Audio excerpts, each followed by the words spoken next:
Into the Breach offers a unique take on strategy and roguelike games. Do these two genres mix well, or are they oil and water? Join us on the couch to find out.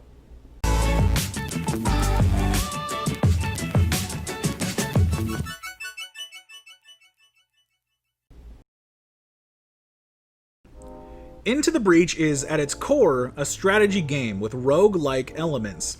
The game begins by selecting a unique pilot and mech team, with more of each to be unlocked. Once a mech team and pilot have been selected, the player must choose which corporate island to begin on, with the first island unlocked by default, although later they can be done in any order. From the island map, missions can be previewed and selected, with completion unlocking adjacent missions. Once all but 3 missions have been completed, the player is locked out of them in favor for a final boss mission at the corporate headquarters. Each randomly generated mission or battle is minimalistic, taking place on an 8x8 grid and limited to 5 turns. Each battle allows 1 turn reset for emergencies if a move doesn't pan out as expected. The goal of each mech team is to eliminate every enemy, or VEC, prevent damage to the energy grids represented by cities, and to fulfill any unique mission objectives, often protecting some vital structure. Each completed objective either contributes to the energy grid or earns corporate stars, currency for upgrades at the end of each island.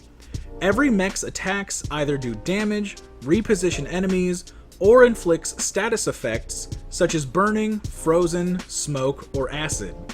This is what makes Into the Breach so unique.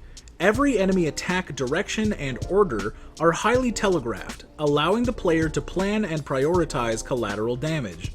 Friendly fire exists for both sides, so killing a VEC but damaging your own structures might be preferable in some instances but not in others.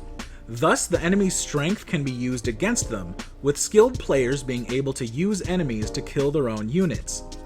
Enemy spawning can also be prevented by placing mechs, enemies, or other obstacles on emerging VECs. Upon completing at least 2 of the corporate islands, the final mission at the VEC Hive can begin. Success of this mission, or failure of the energy grid or mech units, allows one pilot to abandon the timeline but retain their level and experience. Despite the minimalist battle mechanics, the snippet of the world of Into the Breach we see is fairly fleshed out. At some point in the far future, giant insectoid creatures emerge from underground and threaten what remains of humanity. From the game's present or future, equally giant mechs were made as humanity's last hope. As far as we've seen, humanity is limited to cities on the corporate islands, which provide an energy grid for the mechs to operate.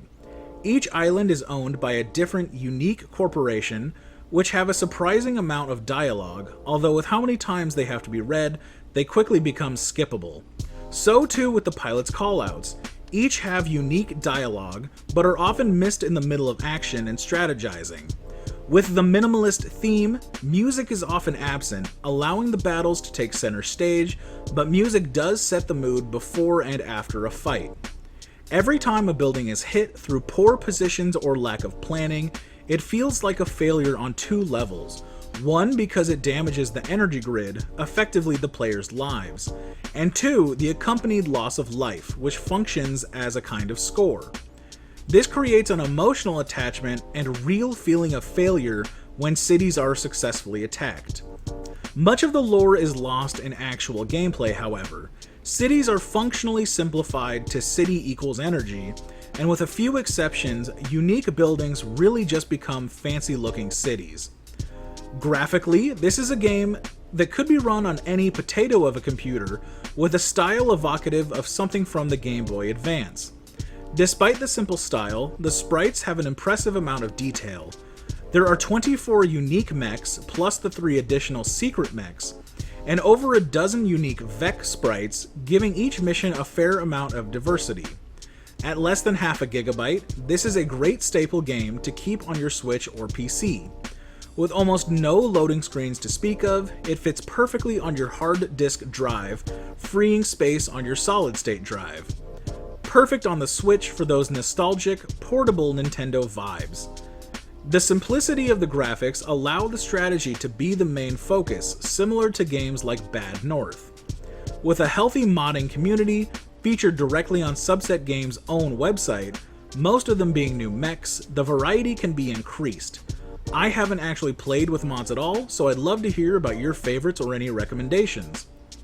If you enjoy challenging strategy games but can't afford a powerful gaming PC, Into the Breach is perfect.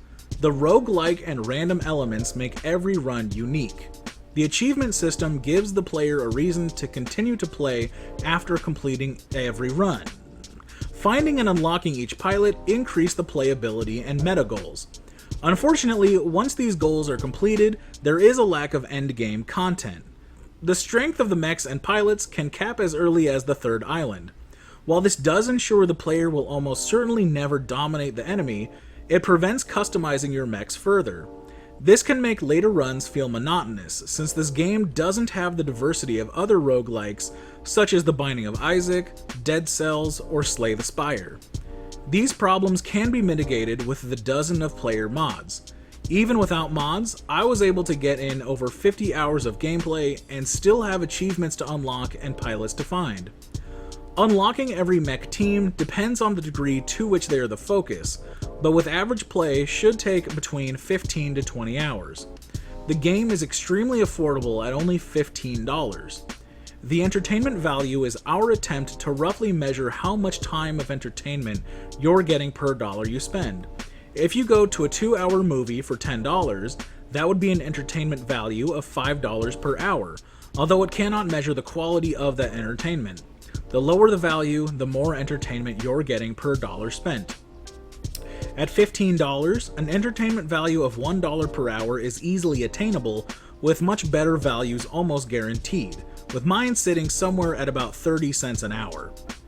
Into the Breach is a fairly niche game, but should feel right at home to fans of games like Fire Emblem, Advanced Wars, XCOM, Final Fantasy Tactics, and Wargroove.